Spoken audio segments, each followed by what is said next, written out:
Engineering challenges abound in quantum computing.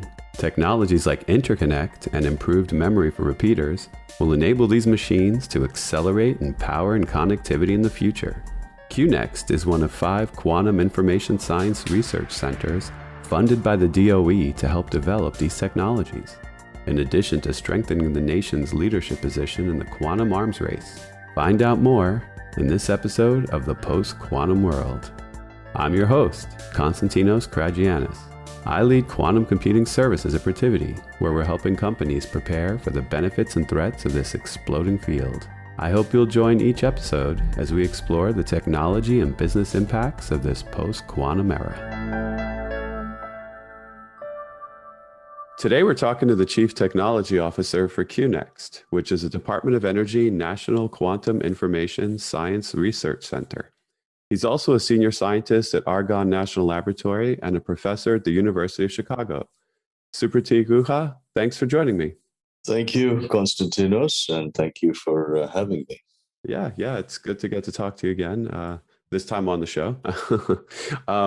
So you've been in this industry about as long as I have, so I figured it would be fun to just give everyone a quick look at your background, because you started at Big Blue, basically. That's right. Yeah, I finished my PhD and joined IBM in 1991. And other than a few years when I left for a bit, I was pretty much at IBM for a long time, and then moved to academia in 2015, and also joined Argonne National Labs at the same time. And when you were at IBM, you're working on some of the development of the first quantum computers there, right? Like in the managing side? Yeah. I was not technically involved. The quantum computing group reported up to me, starting from roughly about 2010 to about 2015. I was the director of physical sciences there, responsible for physical sciences research at IBM and a worldwide IBM strategy in the physical sciences. So that was the time I got involved with quantum computing as a manager. And I think at that time I would say that, we were kind of the first to take a look at asking the question, what would it take at a system level to put together a working quantum processor? Yeah, that's pretty much one of the most exciting moments in the history of this field, because you guys actually got it working. So you were there when they built the very first 5-qubit processor, right? No, I believe I had left by then. I think what had happened was there were 2 managers at IBM who were very forward thinking. One was a guy called Nabil Amer. He managed most of the quantum computing effort at that time, and this would be the early 2000s, maybe, was mostly a theoretical group, and he really pushed it and protected that group. And then there was this gentleman called Roger Koch, who was the first line manager, and he began experimental efforts in trying to improve the coherence times of the superconducting qubits. And Roger unfortunately passed away, I'd say prematurely, but it was his stimulus. He put together a small group, and then the qubit lifetimes kept increasing, so that come around 2009, 2010, we started feeling that maybe it's time to start thinking about putting a little processor together. And so I, as a manager, pulled together a few experts and told them, look, why don't you guys go and try to figure out what it takes to be able to build a working quantum processor. And then the group started growing. We started hiring. And then before I left, we proposed about putting a quantum processor on the cloud. And this was an organically designed idea that came from bottoms up. And 2 the credit of IBM's very senior management. They really championed it, and then I left, and that's when then that project began about putting it together, putting it on the cloud, and so on. Yeah, and the rest is history. I mean, the idea of putting quantum computers on the cloud is now, it's just the way we work. It's hard to imagine having these things in everybody's server room. Right.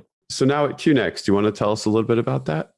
So QNEXT is one of the 5 Department of Energy National Quantum Institutes. About a couple of years ago, the Department of Energy put in a lot of investment into the creation of 5 such national centers, each one at roughly about 115 million over 5 years. That's a significant major investment. A lot of this came out of the national focus on picking quantum information science as a research imperative for this nation. And so QNEXT is one of those centers. It's directed by David Ashalom. There is about, I would say about 90 different PIs. It is a multi-institutional collaboration. It is led by Argonne National Laboratory. It has a number of universities, a number of companies. And the idea here really is to be able to do the science that can enable quantum technologies. QNEXT's particular focus is on quantum interconnects. And we prefer to use a definition of quantum interconnects as the ability to distribute and entangle quantum states or quantum information in a system. Yeah, unlike traditional grid computing, this is different because you actually have the calculation alive. You have these entangled states and you're able to act on these qubits. Would you agree that interconnect is potentially how we're going to get that first staggering amount of power one day? It's something that really is an integral part of any quantum system, be it in quantum sensing or quantum communications or quantum computing. If you think of a quantum computer, I'm not a quantum physics expert, right? My background comes out of material science, building hardware technologies and so on and so forth. But it is my understanding that we kind of have an idea of how to build quantum computers that are, let's say, roughly up to about 1,000 qubits in size, right? And we can probably do that if we kind of do everything that we're doing right now just a lot better. But I think it's fair to say that the research community at large does not have a clear idea of what would be the microarchitecture of a quantum processor that's, say, larger than 1,000 qubits, which is what one would need in order to be able to solve and address the problems that are going to be of real interest to the public and the community that's outside of the quantum field, right? And where one hopes that quantum processors will make an impact, that they will find it useful. And so as you look at quantum processors all the way across these different, size scale, interconnects become important and increasingly important. How would a large quantum processor look like? It would probably be distributed. You'd have to connect individual quantum processors one to another. So you're looking at different length scales and you got to connect them across with high fidelity. So my own sense is that, quantum interconnects will become increasingly important as you go forward. It's similar for quantum communications, right? If you want to entangle matter qubits, it's difficult to entangle them, let's say, across an optical fiber beyond 100, 200 kilometers, something like that. And for that, you would need a repeater. And in order to build a good repeater, you need a good quantum memory. And a good practical repeater has not been demonstrated yet, right? And that's all part of interconnect research. So yes, I do think this quantum interconnects play an integral role in this entire field. Yeah, so it sounds like once again you find yourself kind of guiding the direction of the industry in this role. Yeah, I don't. I mean, this is something where everybody sort of does this together, right? I mean, that's how I think today going forward. There's a lot of back and forth. I think industry and academia kind of need to do it together. Things have changed, right? Research models have changed. The way technology develops has changed. Going forward, I think there needs to be far tighter coupling between industry and university. And I think you'll see going forward people swapping between industry and universities in their careers. And that kind of needs to happen too. Yeah, so you've gotten to present at Senate hearings and things like that? Yeah, this was in 2017 and 2018. There were congressional and Senate hearings on when the decisions were being made regarding investments in quantum information science and technology. And uh, I, as a representative of a large Department of Energy national laboratory at Argonne, uh, I was asked to testify at these hearings and discuss the need and importance of quantum information science and technology. And along with that comes the importance of having people able to enter the workforce in this space, right? Are you guys pushing for education? Yeah, that's a huge part of QNEXT, and I'm glad you raised this point, Konstantinos. Quantum information is an interesting area, right? So far, it's been dominated by physicists, um, and but it started its journey now into heading towards pre-competitive technology, even competitive technology now. If you look at some of the quantum processor work that's going on, quantum computing work that's going on. And it's a field that's going to increasingly require multidisciplinary talent, right? You cannot make a system with just physicists or chemists or just computer scientists, right? You need electrical engineers, you need packaging people, you need process development people, you need a whole vendor supply chain, you need metrology, you need characterization. Quantum information is a very it really intimately involves quantum mechanics, and it's something that we're trying to do that we've never tried to do before, right? We're trying to really manipulate quantum states, and I view it in one way as trying to make artificial molecules that are huge, right? That's kind of the way I see a big quantum processor. And it's very challenging, and it requires a workforce where, an electrical engineer or a mechanical engineer has some understanding of quantum mechanics in some kind of deep level in order to really make this happen. So it requires a broader sort of, almost new kind of education. It sort of happens, say, for instance, when biology started merging with engineering, right? Bioengineering and so on. And you had these new generation of material scientists and electrical engineers who started understanding biology.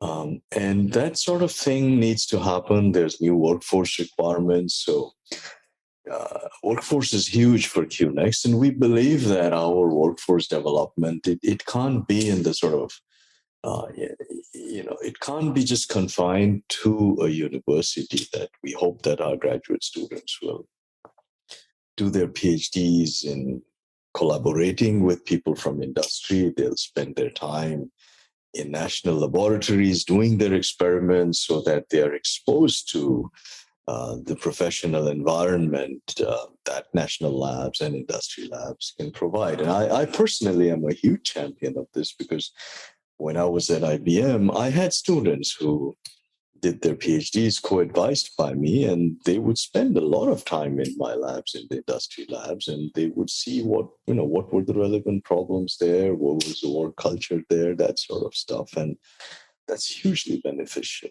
to a new generation of workforce that will be developed in this area. And those early days were pretty great. I remember it was just that spirit of sharing everything. Are you worried now that people are starting to sort of close the doors and keep everything almost as like IP instead of science now?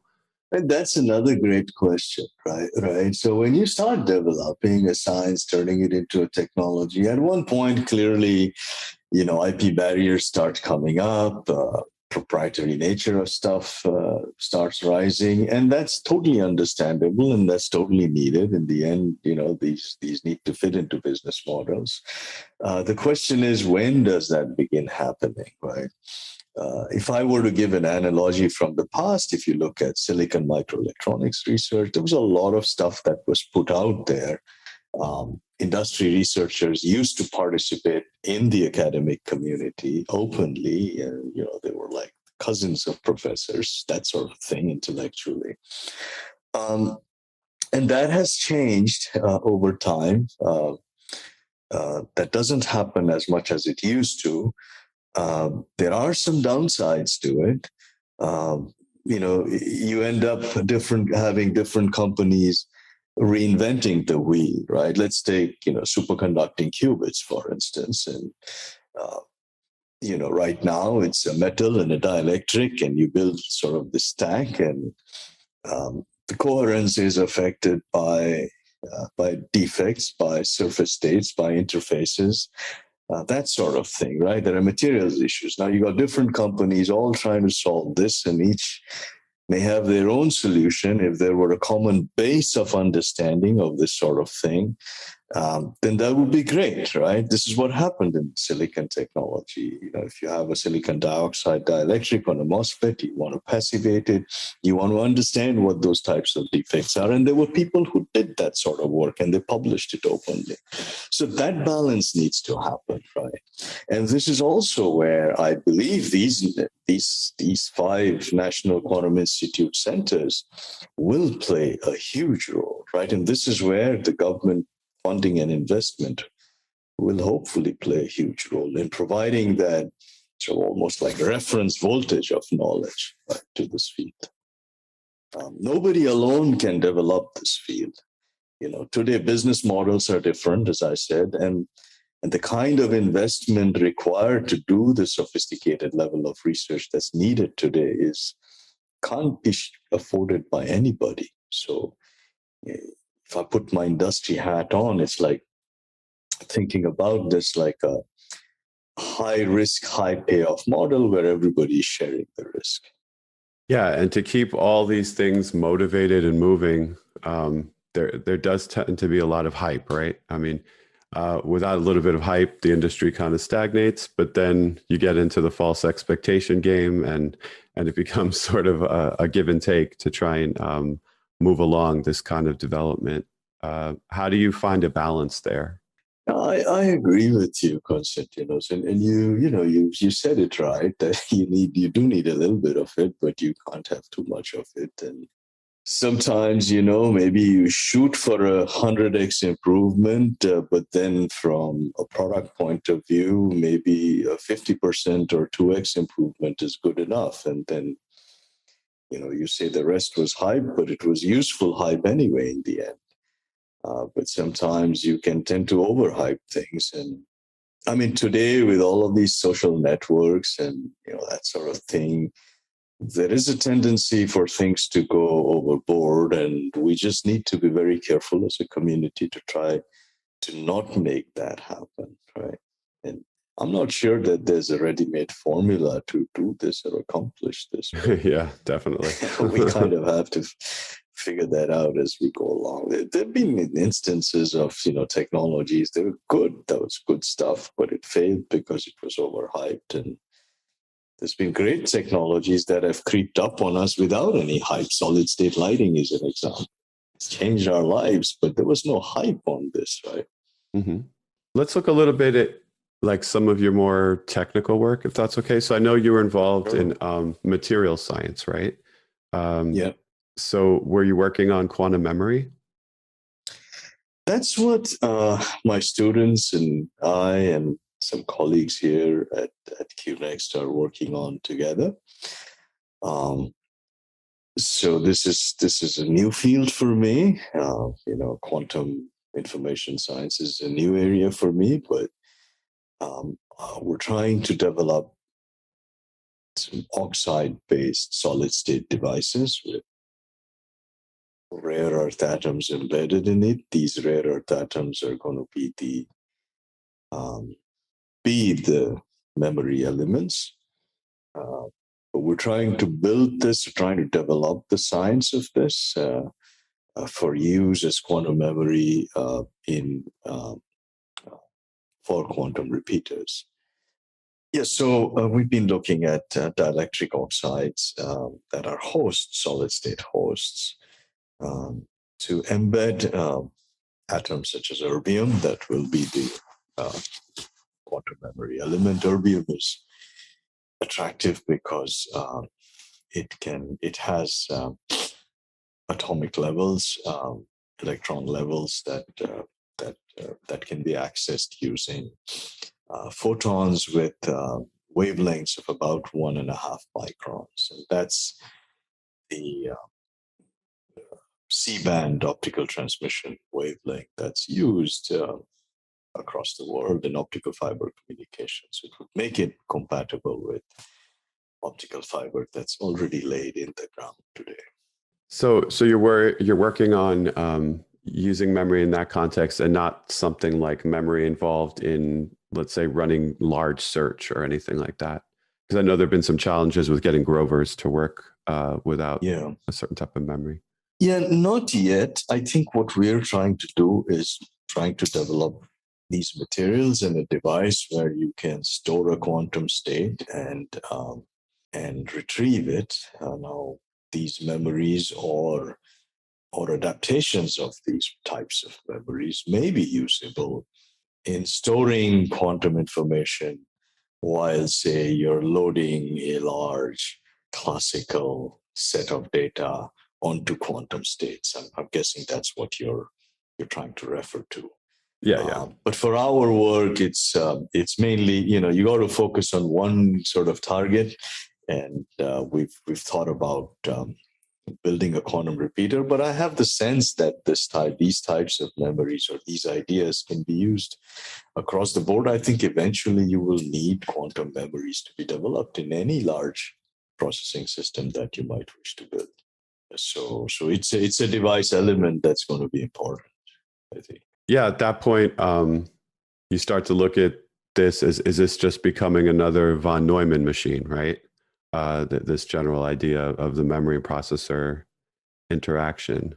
What's your view on that general architecture of quantum computing? Do you see anything shifting in the future, or? I'm not a great expert in the area of quantum computing architectures, but this is very far from a von Neumann machine, right? Which is extremely sequential, where today you're sort of limited by what's called the memory bottleneck, where to do anything, any logical step, you need to keep shuttling back and forth to memory to do the logical operation. Here, you may need a memory as you load data onto quantum states, but then once you've loaded it onto the quantum states, then for the rest of the processing, so this is a data, this is a data interfacing, classical to quantum data interfacing issue, where my sense is that you might need a memory. It's a little different, I think. Yeah, absolutely. And that's, of course, the the area that I was referring to. Yep. Right. Do you think we can get more efficient then with the architecture we have now, like in our just implementation of these processors? You mean the quantum processors? Yeah, because I'm always wondering if there's just ways to squeeze a little more out, either through software or just more clever, usage. I think the question that needs to be asked for quantum processors, which I think needs to begin, is sort of a detailed understanding, analysis, and projections and designs of scaling of these architectures to larger sizes. Right? There are simple things like, okay, if I'm building a machine with so many qubits, you know how many logical qubits does that translate to? What's that kind of relation between the number of logical qubits needed, the physical qubits? If I'm a person who's not an architecture person, but I need some guidelines, right, in the design of a system, performance specifications, performance projections. There's a lot of sort of microarchitectural design elements and understanding elements that I think needs to be worked out and fleshed out, particularly for larger systems.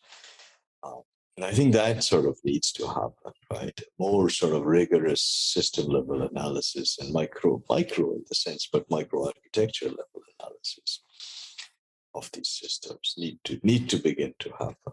Yeah, and it's fascinating how different all the major producers of these machines are when it comes to going from physical to logical, right?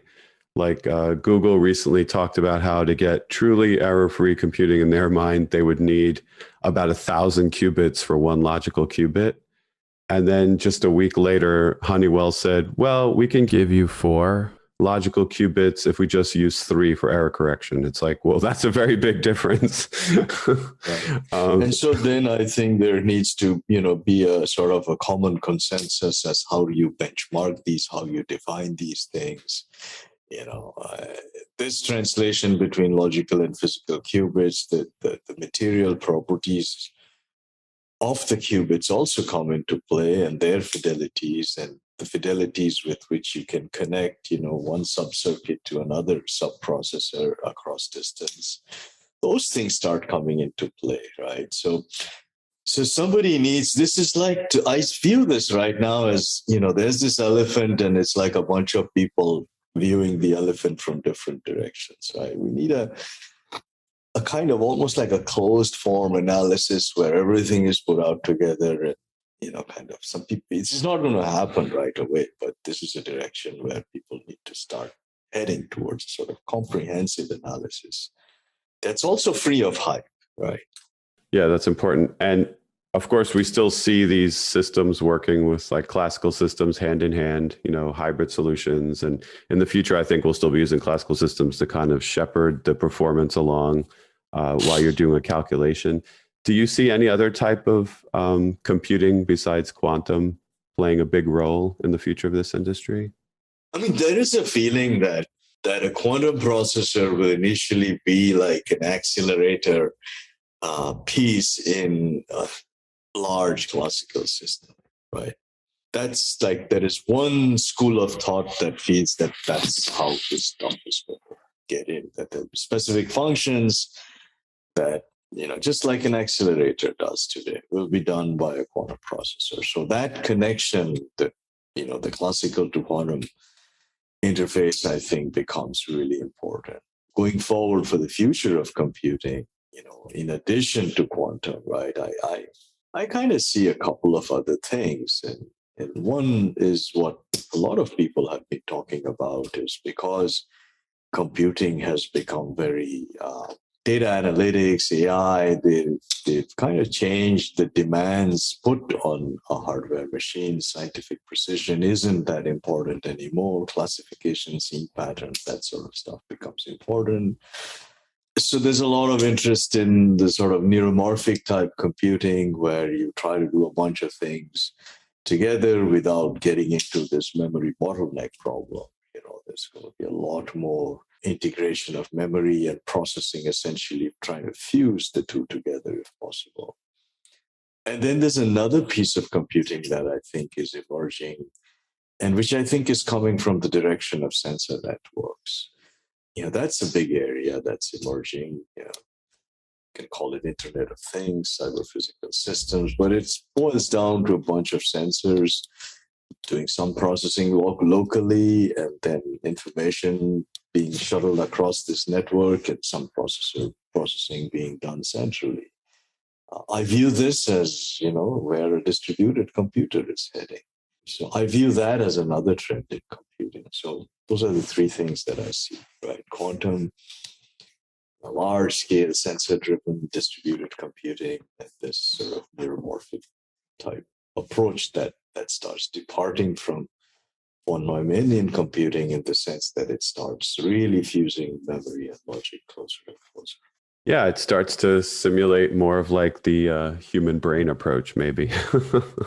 Yeah, that's kind of the ultimate eventual hope, right? But yeah, so it makes you wonder, will these technologies merge together and give us that AGI one day, right? Like, it's possible we'll get this just super powerful artificial intelligence one day with a different approach.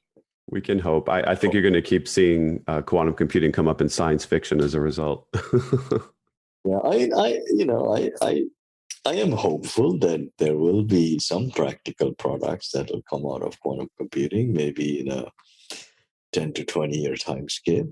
10 to 20 years passes fast. 10 to 20 years. Yeah, I don't know. I'm a little more hopeful than that. When I say a product, I mean something that has large scale impact, right? That's what I mean. It's the magnitude of an impact. Yeah. But luckily, way before that, I think we'll be seeing real advantage in certain discrete use cases. So, you can already buy. There are products sold in quantum links that are not repeater enabled. So maybe they're 50, 100 kilometer links. Those products are already coming out. There are small companies in the US, Europe that I know. So stuff is already happening. For stuff to become big, in terms of large user base, big impact, I think it will take about a decade. Yeah, well, we're calling this a decade of quantum, so why not? We have a nice little window here for things to manifest. So I will be putting information on QNEXT in the show notes for anyone who's interested in learning more about this. And Supratik, thanks so much for joining. I really appreciated you taking time to come in. I know you have a lot of hats that you wear. I'm bald, Konstantinos. Yes, same here. Yes. Thank you very much, Konstantinos, for having me, and enjoyed the conversation.